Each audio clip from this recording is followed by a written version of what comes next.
Hey guys, real quick video for people out there that have found as much difficulty as I have finding a solid holstering option for a 2-inch snubby Chiappa Rhino. This is the Rhino 200DS. It's chambered in 357 Magnum 38 Special. I've had this gun for about 8 months or so. I carried it concealed with the stock outside the waistband leather holster that Chiappa gave me when I bought the gun. And after wearing it like that for a couple of weeks, I found myself not ever wearing the gun anymore. And I was like, I opted to wear this other gun, this 357 SIG Glock that I have, and I wore that for several months. And then I finally started wondering, I'm never wearing this Chiappa, and I paid a lot of money for it. And I really like the gun. It's a cool gun.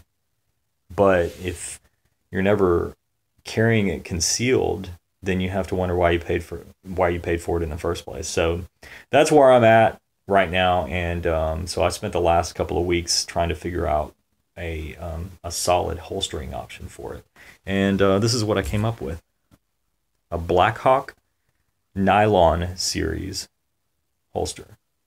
It's for the 2 to 3 inch snub nose revolvers. This is a size 0. That's what you have to remember, a size 0. In my case, I got the left-handed holster. I'm right-handed, but I got the left-handed holster because if you carry in the small of your back, then inside the waistband, you're going to get the left-handed holster. That's just the way it is. So this is the real reason why I made this video. Most people probably wouldn't take, they wouldn't see this, they wouldn't take a look at this holster and immediately think of it as an option for the Chiappa Rhino. In fact, when you pick this up off the shelf and you try to put your Chiappa down in there, the Chiappa is so unusually shaped that when I first bought this holster, the gun fit right about like that. So and there was all this space down here where the gun wasn't even coming close to getting to the bottom of the holster. So essentially, it was a bad fit.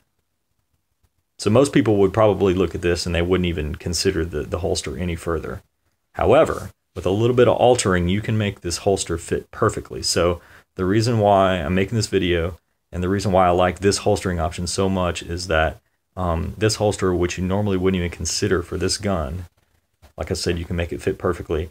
The silver lining is it's a Blackhawk holster, and Blackhawks are known for being sturdy, reliable. Lots of people like them. They're comfortable, and best of all, they are very inexpensive. I picked this up for about 12 to 15 bucks. So what you do when you get it home is you take a knife and you split this seam right here. Sounds a little drastic, but it's means to an end. After you split the seam, you get out a needle and thread.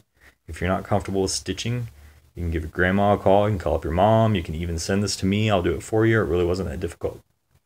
You take your needle and thread, preferably black, and you start stitching this area right here. About an inch from this point to right here.